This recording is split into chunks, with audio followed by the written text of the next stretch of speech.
Hi, Alex. Good to see you. Hey, Chris. Glad to be here. Um, for those of you watching, my name is Chris Sinke. I work for Bitrix Global. I'm the Chief Business Officer here. And I've been with the company about 4 years, and I've spent time across the business working on everything from product management and delivering product to corporate development to now making sure that our listings processes are running well, and we're delivering exciting new projects to our community. And my background is engineering in terms of my degree. And I went to business school, and so the intersection of tech and finance has always been my my strong suit and where I'm most excited, and that's why I love doing things like this because I think with a lot of the other people that are watching, we get to learn about really interesting, cool new tech that's coming out. And so, with that said, I'd love to introduce Alex from the VersoView team, and I'll hand it off to you to do an introduction, and then we can get started. Sure. Thanks a lot, Chris. I'm really excited to be here and chat with your community and you. And so my background, I'm the Director of Operations at VersoView, and my background is a little different. I don't have a tech background. My background is really in business, finance, entrepreneurship. I've built multiple companies over the years, and about four and a half now, I guess closing on 5 years ago, I started, got introduced to Bitcoin, and my obsessive compulsive nature got me really excited about it. Loved everything about crypto trading, got into the blockchain side of things, like really diving into the tech use cases behind things, without really the tech background, but more from the standpoint of how this could be applied to business, traditional enterprise, and disrupt different industries. And through that process, I made a lot of great relationships, and one of those being Julian Jordan, who's the CEO of VersoView. And a couple of years ago, he pitched me on this concept of a publishing app that was more than publishing, or that went beyond publishing. And eventually VersoView evolved with developing this sort of killer team that we've put together.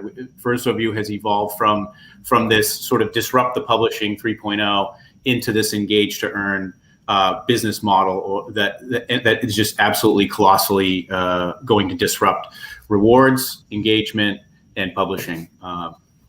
So that's how I'm here. Well, first of all, crypto is a good thing to get obsessed about. So you picked a good time to dive into something, especially years ago, right? I'm sure you're happy that you're obsessive compulsive. What's the word I'm looking for? Anyway, I'm sure that you're glad you're in the position you're in. Okay, so let's talk about VersoView a little bit more. Sure. So I think everybody wants to know about the team that's behind it and what makes it unique. So you mentioned that you're going to disrupt a few specific areas, and so absolutely, let's dive into that. So, I mean, the team strength really derives from its leadership, and that starts at the very top. Two gentlemen, Julian Jordan and Steve People, they've been working together for multiple decades, since the 80s, and in the last multiple sort of 20 plus years, their business Agency Fish, which you can go ahead and anybody that's watching can go ahead and Google Agency Fish and see the Rolodex of corporate publishing and media clients that they're currently working with, and that we enjoy direct relationships to as VersoView. So they, a couple years back, about 5 or 6 years back now, from the way the story goes, their clients approached them and said, okay, we're publishing these corporate print media publications like in-flight magazines, bank branch, community magazines, or different maybe client-facing publications or what have you for the corporate publishing world. And their clients came to them and said, we need a digital option. People are transitioning. Our clients are asking for, they want to scan and look on in-flight magazine on their phone. They want something like this. So Steve and Julian went out to the marketplace and said, no problem, we'll license something and bring it to bear for our clients. And when they looked around, the quick result was there just simply wasn't a good option. Everything is either cheap and ineffective and leaves you with a really crappy pinch and zoom option. So if you think about it, Chris, if I email you a PDF right now, and you want to read it on your phone, what's going to happen is you're going to look at it. You can't read anything. You're going to zoom into one paragraph to read that, but then everything else just went off screen. So then you have to zoom back out, scroll up a little bit, zoom back in, scroll down. And so that's what digital publishing is. And then on the other end of the spectrum, there's teams like Apple News Plus and so forth, and that sort of spectrum. There's these monster teams of people that are stripping down publications, reformatting them for the proper formatting for OS or Google, Android, iPads, things like that. So what they did was they realized that there's this disconnect in the industry, and that's where the concept of VersoView was born. So then they went ahead and assembled a team of people that involves our lead tech teams come from backgrounds in finance, in building finance architecture, databases, bond trading desks, and so forth. So we have a huge, really ingrained quality from the very top, senior leadership of major corporations, people that have built businesses like myself, built and launched product before in a wide variety of industries, and then all the way down through our media communications and so forth, just really strong players that have been consistently capable of delivering results in many different industries. No, that's exciting. I mean, it sounds like an amazing team. And I think I understand now what you guys mean on your website when you say VersoView is a story-first engagement platform with meaningful tokenized rewards. So I think I understand the first part of that, of that tagline that you guys have on your website. After that explanation, I'd love to dive a little bit deeper into the tokenized reward piece. So let's talk about the utility of VersoView. If you could explain. Absolutely. That. So when we started out, I mean, VersoView was this publishing app. And when people think about publishing, I think when Julian first approached me and he said, hey, I'm in publishing, I'm building a publishing app. I'd love you to help take a look at this and see what you think. My first thought was, isn't that dead? Do people even read magazines anymore? But when you think of corporate publishing, every large business is producing some type of documentation. Every event or organization is producing a newsletter or some type of email missives, marketing emails, and so forth. So the spectrum of our market is massive. But what happened was, as we started working through building this sort of digital application, we're communicating with all these C-level executives for these various corporations, publishing, events, and so forth, who are loving the concept, but they're telling us that as they move online, they're getting less and less engagement. And we started to wonder why that was. Why is, in the era of, even as it accelerated with COVID last March, people are home all the time, they're always online. Shouldn't engagement be going up, since people are spending more and more time online? And what we came to realize is that the volume of content being blasted at people is driving the engagement that communities want to have with the content producers that are meaningful to them is going down, simply because there's too much. And so what we realized is that we had to find a way to disrupt not just publishing, but we had to disrupt engagement as well. And how do you do that? How do you drive engagement in any meaningful way? And if you look at the business model that's come up in gaming on the blockchain recently, it's come up with huge success in this play to earn model. We realized about a year ago that disrupting the rewards industry. So if you think about airline miles, or you walk around with 10 different cards for your coffee shop and your sub shop, and you go in and you engage with that business, and they give you some type of a punch card reward or points reward or whatever it might be. If we combined those types of business models, 5-star in the US, or there's a few major players in Europe. If you combine that business model with publications and marketing, you can disrupt engagement by creating an engage to earn business model. And so that's what we did. VersoView became a story first application a platform where people can engage with the content that's meaningful for them. So they're liking, they're commenting, they're joining communities, they're socializing, and they're spending their social capital with these businesses or brands, and they can be rewarded for it in the form of social tokens or tokenized rewards.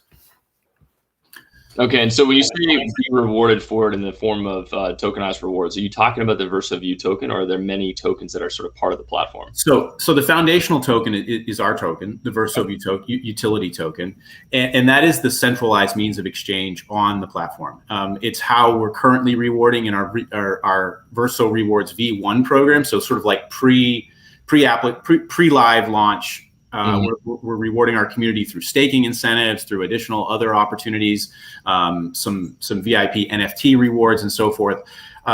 When we transition onto the live application, which is actually coming up fairly quickly, the final sort of theme is that the VersoView token will underlay the entire ecosystem and the entire economic underlayer of the ecosystem. But each brand or business, event, community, celebrity, anybody has the ability to mint their own social tokens on the platform and then use those as their means of reward within the platform. And then in future releases, we anticipate the opportunity to create a decentralized exchange within the framework of the VersoView platform, whereby those content producers who want to have their reward structure, their social token, can become fungible against the VersoView token as the underlying exchange pair. Yeah, that's really, really interesting. I know that you brought up the concept of airline miles, and wouldn't it be great if those were something you could get in and out of, right? So that you weren't locked into a platform. I remember actually flying, I think I went to Australia, and it was Virgin Australia was the airline. I earned a bunch of miles. And I was like, what am I going to do with these? And they just expired. You can't do anything. They're worthless, right? And so the value for customers and brands to be able to get liquidity and move in and out of rewards programs is incredible. Frankly, I've been waiting for someone to crack the code on that whole ecosystem, and I know that that many have tried. It sounds like you guys might have. Yeah, and the other aspect of that is the rewards fatigue, and so many people have so many different rewards programs. I mean, I can think of just me. I'm probably like, I go to every store and they go, "Are you part of our rewards program?" I'm like, just leave me alone. If you can create one centralized reward structure, a reward program, sort of one ring to rule them all, and so the one app creates and manages all of them, and then they become decentralized in the sense that you can't get the rug pulled on you. So I can't tell you the number of times I've saved up 9 punch cards for my free sub. I go to the 10th one and they go, "Oh, I'm sorry, we're not doing that anymore. We're doing buy 4 coffees, get the 5th one free." And it's like, well, what the hell? Or there was a great example during COVID of several airlines simply suspended their frequent flyer program. Yeah. So you may have saved up thousands and thousands and thousands of dollars. This is your big chance to spend it. And they just said, nope. So adding some sort of a DeFi element to this rewards scheme that exists in every aspect of business is critical. No, I absolutely agree. Couldn't agree more. Well, let's talk a little bit more about the VVT token, which is the ticker for VersoView token.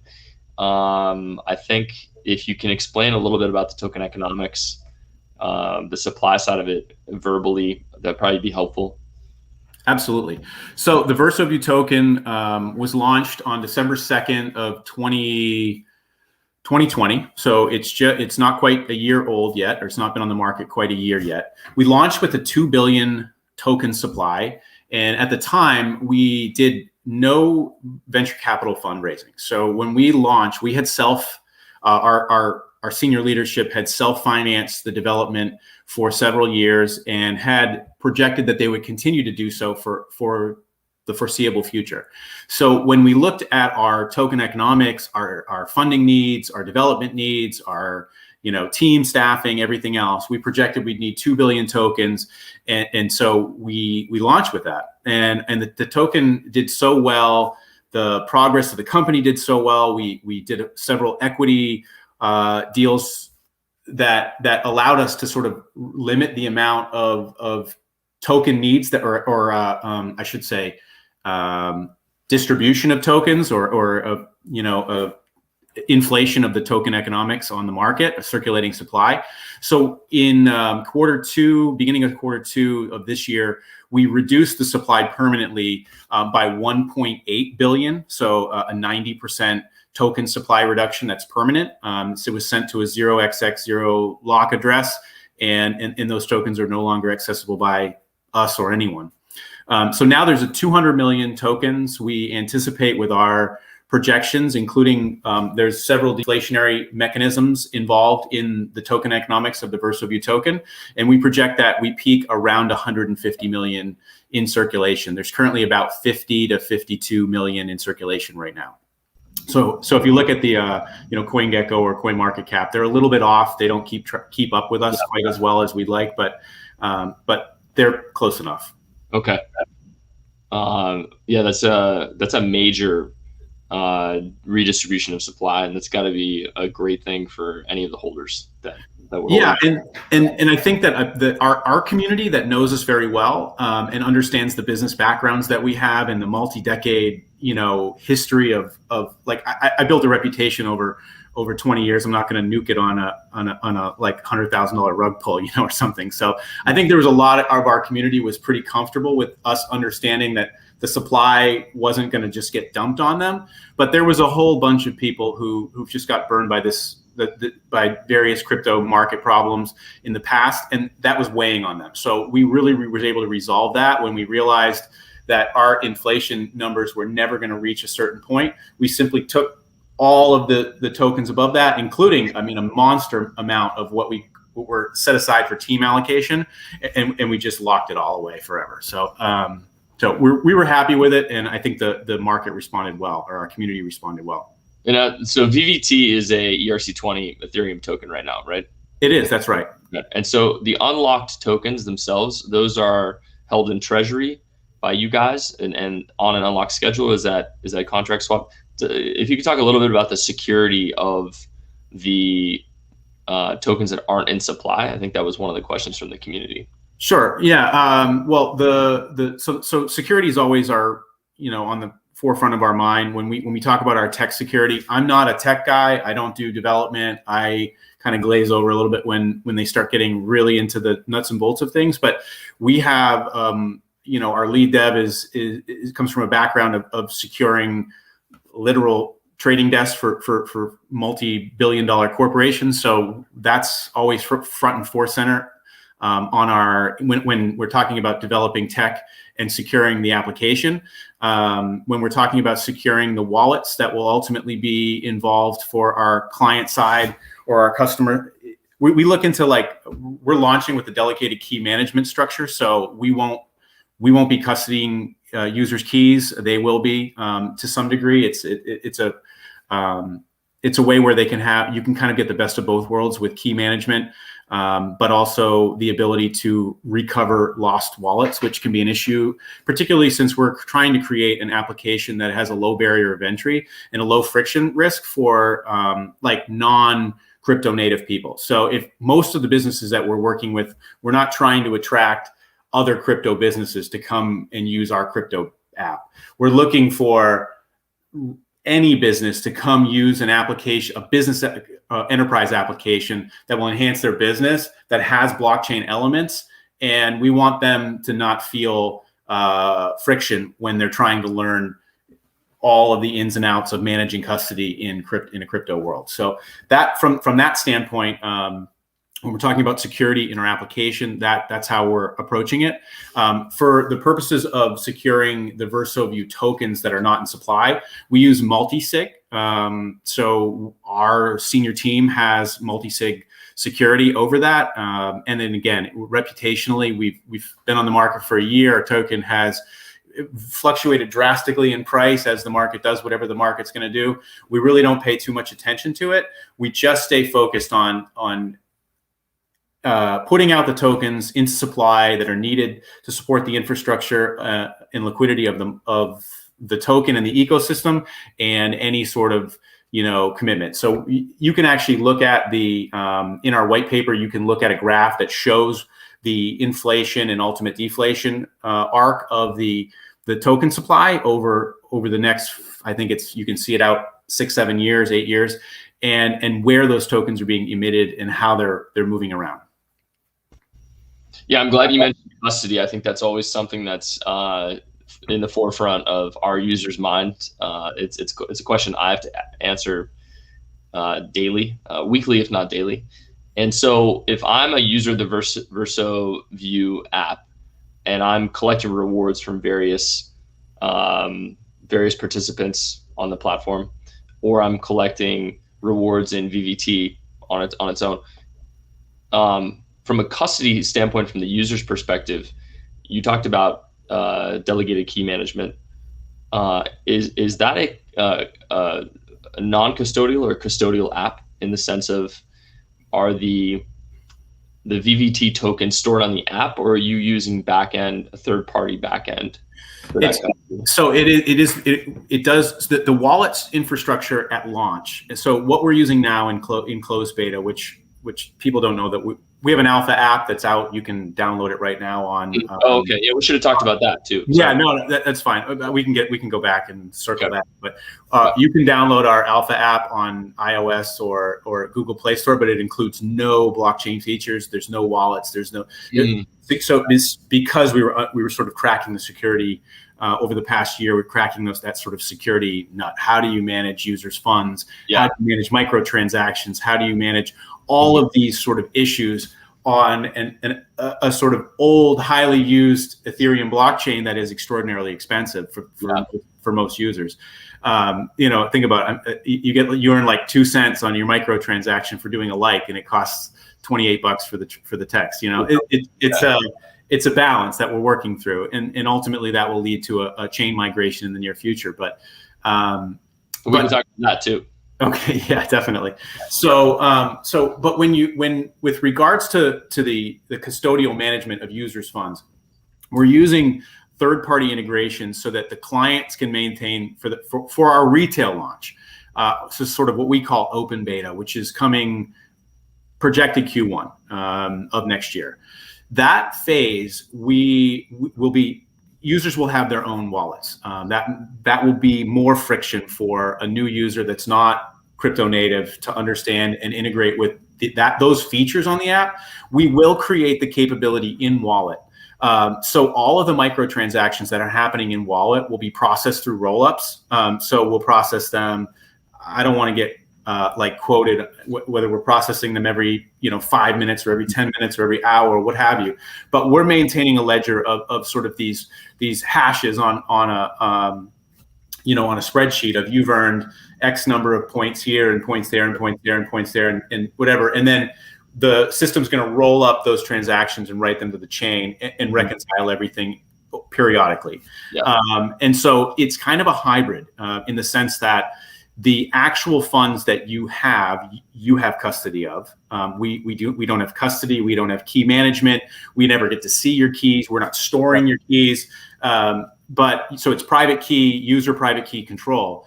But inside the wallet itself, a user can come on board, never create, never get a MetaMask, never get a ledger, never do any of that, and can interact with, earn, and spend within the context of the ecosystem. It's just going to become complicated for them when they want to exit the ecosystem. That's KYC. We do require KYC. That's when KYC is going to force them to have sort of additional understanding of how the ins and outs of wallets work. Yeah. I mean, if it's non-custodial as well and they can earn it, you can certainly ask them to move their tokens to a place like Bittrex Global, where they can sell, right? Hence a little BG plug. Exactly. Yep. So the non-custodial route, that makes a ton of sense to me. And then the KYC aspect of it's something that we certainly have a lot of experience with, because every user on our platform has to go through KYC and meet local and international standards for AML, and which stands for anti-money laundering, and then KYC, which stands for Know Your Customer, for those of you who aren't familiar with those two terms, are something that are really important in the world of building crypto applications. Yeah, and that's been a huge issue. It's honestly been a huge point of contention for us, because we, as sort of blockchain enthusiasts and, believing in cryptography and user rights and independence and privacy. We come from that background. So we want to be a fully DeFi application, but in the context of an enterprise application with multi-jurisdictional issues and laws and regulations, we simply can't do it. We cannot allow users to move money in and out of our application, earn on our application, wash funds through there without collecting user data through KYC and then managing AML regulations. So we've sort of had to find that middle ground between being, I know it's kind of a joke term in crypto, but CeDeFi, finding that blended. Some elements of our application and our platform are CeFi and some are DeFi. And it's just finding the right areas to decentralize and remove sort of enterprise control over, and then maintaining those areas where we can remain compliant and offer an incredible application experience to the broadest number of users in the broadest number of jurisdictions. Yeah, I think people get hung up a lot on DeFi versus CeFi, and oh my God, no, DeFi is the future. DeFi is the future. Well, from our perspective, looking at it and working with regulators and really maintaining our strong regulatory compliance footprint globally, it should really come down to what works best for users and what makes the most sense and what's pragmatic. And if it's a mix between DeFi and CeFi, if it's one or the other, it should be bent towards user experience that's compliant and sustainable over time. So I'm glad you guys are taking that approach. Yeah, great. Yeah, so. Let's see, what other questions do we have from the community? I think where you're at now in the alpha app, I think is really interesting. I think it's a good segue into user acquisition and what you guys are doing to grow the platform from here. So what are the next steps for you? Sure. What does the next 6 months look like? Yeah. So in March, we launched our alpha app. We launched it in partnership with Garuda Airlines. So if you look up Garuda, they're one of the 11 5-star airlines globally, one of the largest airlines in the world. They have 32 or 33 million unique users per year, something like 3.2 million unique passengers per month are on reading their print magazine Colors. And when COVID hit, they reached out to us at the VersoView team, Agency Fish, our sort of sister parent company, if you will, and said we need a non-paper. We need something. We have to provide in-flight entertainment, and we can't have all these magazines that people are touching and so forth. What can we do? And we need to do it fast.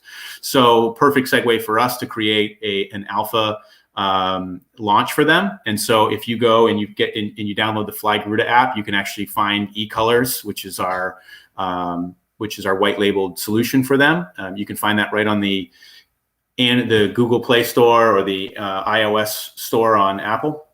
Download it right now, and you can actually see the VersoView print publication conversion tech in process. So it's a flip book magazine, but then you can click on it and get that beautiful formatted reading experience that you want. So it doesn't include the social features, the engage to earn features, and the wallet and social token features, but those are coming in the next iterations. So when we launched that, then the next step was for us to continue to grow our business enterprise reach. So we've been developing MOUs, reaching out to all sorts of the C-level executives and sort of demoing the tech behind the scenes. And we're really excited. Again, this is probably beyond what I'm supposed to let go of today, but we're really excited to enter. A couple of weeks ago, we entered the closed beta phase, which we haven't announced yet. We'll be announcing that shortly to the community and to the public that we've entered closed beta. And what's exciting is we entered closed beta, and the company that's betaing it as our sort of premier client in the same capacity that we partnered with Garuda for the alpha is a global banking powerhouse. They have over 80 million in assets under management. They have over 1,200 branches worldwide, 26 million customer accounts. It's an absolute titan of banking. and they're currently using the closed beta application on their private servers, interacting with their high net worth client base. So it's a sort of closed group, large number of people that interact with this publication. And it's the first place that the social functions and features of the VersoView platform were rolled out. We're getting incredible feedback. It's live with actual users interacting with it every day.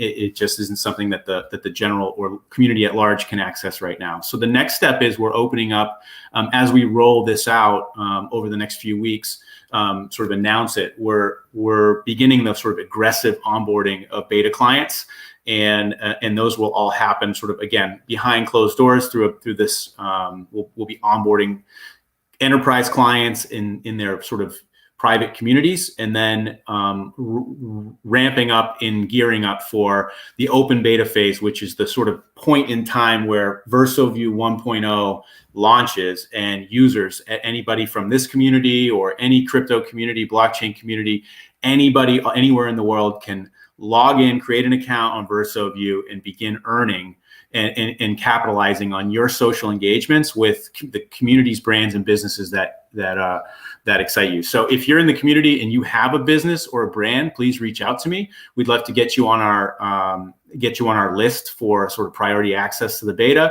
And we have everything from free tiers where businesses, brands. So if you run a small biking club in a small town with no budget and a few hundred members, and you put on an annual, bike race or something, you're a perfect client for VersoView, because you can get on a free tier. You can create beautiful publications and communications to your community, who can then engage with that content and create sort of build a community, and then attract new users and new eyes from outside other communities through our discovery tools.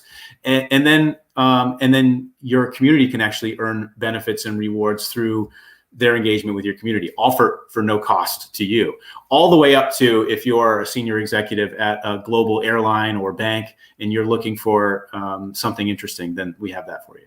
So we're excited about our roadmap that's coming up. We're excited to just blow people's minds when they see what we've built and what we're going to roll out.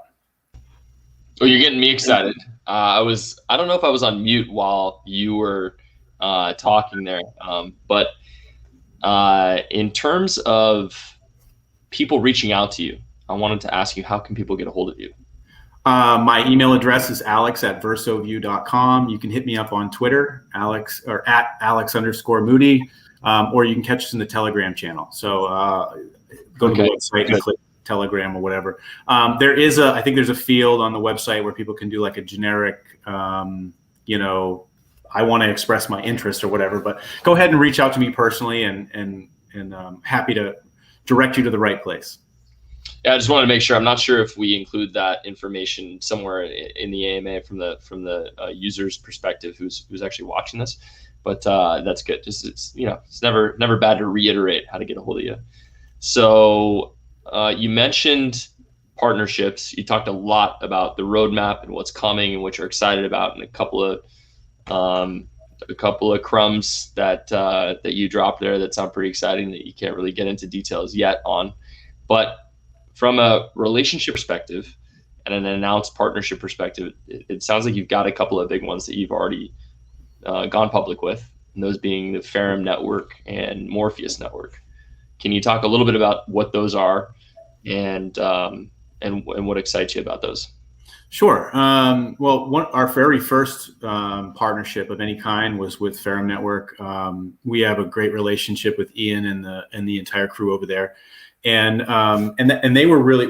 We actually reached out to them to utilize their staking as a service. We wanted to create.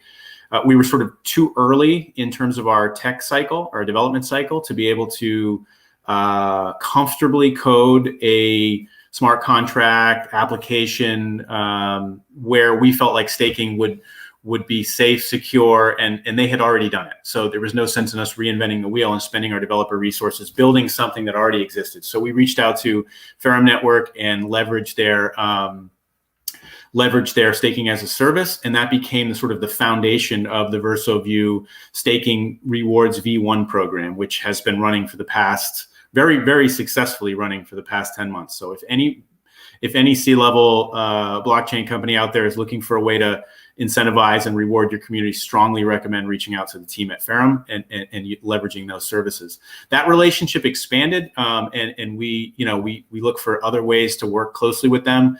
They actually they were looking for ways to do advertising and outreach beyond the blockchain specific communities that we all sort of exist in, and they did actual advertising on in the Fly Garuda eColors magazine in many issues to great success. I mean, there's over 3 million eyes on their print media while they were going through their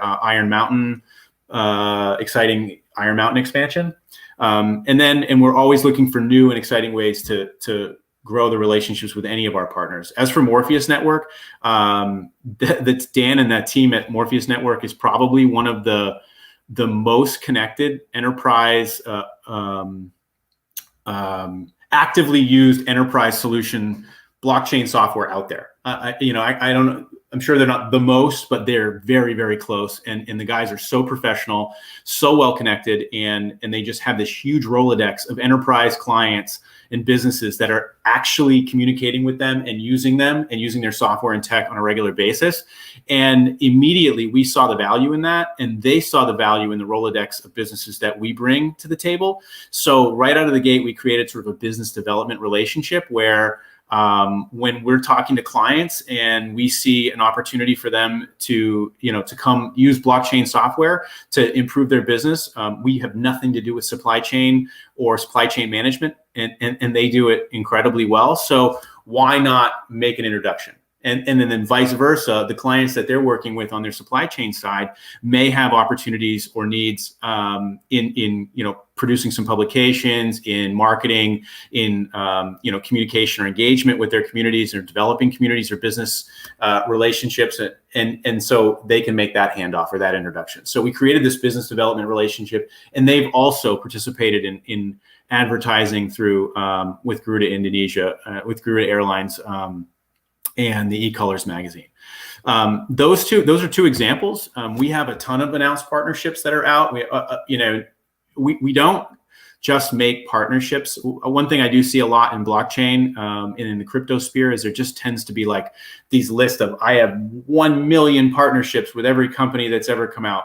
We really opt not to do that unless there's a meaningful relationship and a meaningful integration of tech, or in the case of like business development relationships where there's really going to be an effective communication, an effective relationship, and an effective transfer of information. We don't just seek arbitrary marketing partnerships. So we don't have as many as maybe other people do, but when we do release an MOU or an announced partnership with another blockchain native firm, then you can count on the fact that it's going to be something big and it's going to be something meaningful with people that have really strong reputations and really great businesses. Yeah, that's amazing. That's amazing. Thank you for that background and that explanation. In terms of next steps for you guys, what does the rest of 2021 look like and going into 2022? One of the questions in the community was about challenges you guys have faced in the past, and at the same time, what's going to come for 2022. And I feel like we talked a lot about the past, and I think the as far as roadmap, I think the biggest roadmap item, we have our closed beta that's underway, but we haven't told everybody it's underway yet. So now you know. But we'll be announcing that in a meaningful way shortly. We have a lot. We've been really quiet over, and I think our community, they kind of pick up on it. When we get quiet, they know something's coming, and you can see them kind of react that way. But they're right. We are gearing up for that. We've been gearing up for this closed beta, and as a result of that sort of announcement, we're going to start doing a lot more AMAs. We're going to start rolling out a lot more of the MOUs that we've been collecting and not announcing through the summer months and into this part of September. And then, I mentioned a chain migration. Like it's just kind of obvious if you look at our business model that microtransactions and the social token minting, the sort of ability for earning and micro payments on the application, it's just not possible on the Ethereum blockchain as it currently exists. We're really hopeful about ETH2, ETH2, and whatever that will create from a gas standpoint, but we just can't. We're looking to create as close to a gasless application as possible, and that is just not possible on the Ethereum blockchain as it currently stands. So we're looking at a chain migration. We've actually settled on how that's going to roll out, and it's going to happen soon. I don't want to say too soon, like it's going to happen in Q4, definitely, so that the community can get excited about not only a new migration to an L1 or an L2. We are staying on EVM compatible chains, so you can expect it's something that Bittrex Global doesn't need to do anything to change. So we're still going to be an ERC20 token, just also somewhere else. And that will create the ability for our users to microtransact and for our application to really function very, very fast, which is something that currently Ethereum just doesn't offer. And then very close to free, to the point where we can subsidize that remaining cost to some degree and make, in the future, our goal is to be a gasless application, so that the users don't really have to approve transactions and constantly be paying money to do everything and anything they want to do on the application. And then ultimately the final step being our open beta, which the users, people watching the community from Bittrex Global can start getting excited about engage to earn. Hey, maybe we'll talk to Bittrex Global about using the VersoView application as a way for them to engage and reward their community in the future. I like the sound of that. I mean, one of the things that I've been trying to push since I got here, and it's a really difficult thing to get done, is passportability of our users' accessibility to their accounts. So you think about building out a full-fledged SDK to allow app creators like yourselves to enable embedded widgets that allow people to log in directly to their Bittrex account from your app, giving them full access to their tokens and ability to exchange them without having to go through a separate KYC process, right? Love it. I mean, it's one of those things that I think will happen in the future, and that's where the whole industry is really going to go, because this KYC thing is a huge drag, along with having to do these migrations. And so settling on a platform that allows you to have the ERC22, I understand that, and the interoperability of moving to something that enables microtransactions, which is the use case under which you guys are going to be most successful. Mm-hmm. And you mentioned a lot of sense. Yeah, absolutely. The second part of your question was about challenges that we've had since launch, and it's pretty straightforward. I mean, capital has been the big one. When we decided not to do an IDO, ICO, IDO, private sale, whatever you want to call it, when we decided not to go with that VC funded early raise business model, we gave up, frankly, millions of dollars. So we've actually had to just bootstrap everything. And now, when you've handed out coin, that's just been you're just issuing rewards, and there's no actual fundraising that was done as part of that allocation initially. So there was a tiny friends and family raise. It was literally $100,000 friends and family raise. Those tokens were completely vested. And then when we launched on Uniswap on December 2nd, we literally put all that money into the Uniswap LP and then set the price at the same as what people paid. So nobody got a deal. There were no vested lockups. There are no people dumping on the community.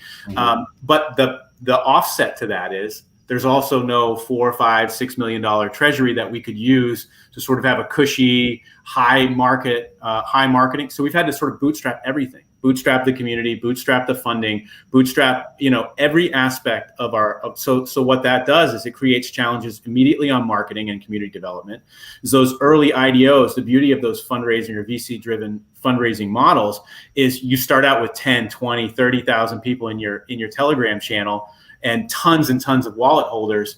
The downside is they tend to be mad because they usually bought the top and we're exit liquidity for the early investors. We just scrapped that whole business model and said, we don't need to do that. We'll figure out another way.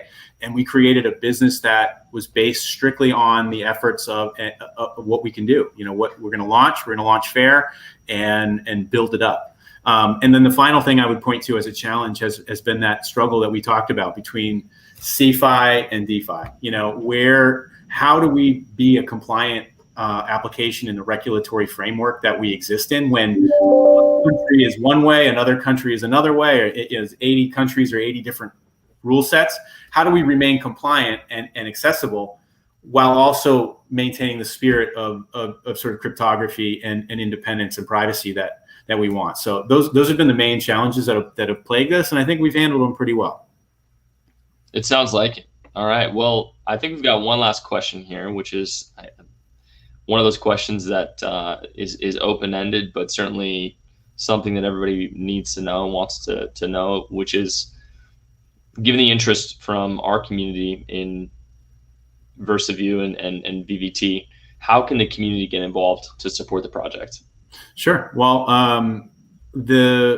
obviously we're our Twitter. You know, go ahead and follow us on Twitter. Join our Telegram channel. Join the community in those regards. Trade some VersoView token on Bittrex Global while you're there. And then, you know, we have staking incentives. Right now there are no open staking pools, but there will be soon. When we do the chain migration in Q4, you know, there's going to be a ton of opportunity for various different incentivized.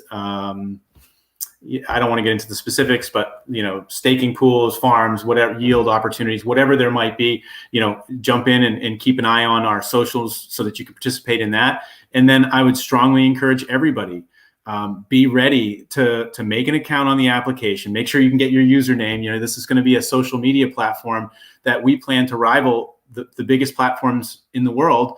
And you can be first, and you can become, you know, what we call a curator, somebody who's a super user who builds up and constantly is a center of the community and earn. And finally, you can leverage your engagement, your social capital that you spend time on YouTube, on Facebook. You're commenting, you're liking, you're participating, you're reading and engaging with businesses, brands, and organizations that you value. Why shouldn't you be compensated for that? And if your privacy and your information and data is being mined and then sold to the highest bidder, why shouldn't you be compensated for that? And VersoView is going to disrupt that. And we are going to provide you an opportunity to engage, to earn. Love it. Fantastic. Well, congratulations on all the progress to date. And I think we're all excited about what's to come in the rest of 2021 and 2022. And with that, I'd just like to say thank you for the time today. And it was great to meet you, Alex, and learn all about what you guys are doing. Likewise, Chris. It's been a real pleasure being here. Thanks so much for all your time. All right. I think that does it. Well, have a great day, everybody, and we'll see you later.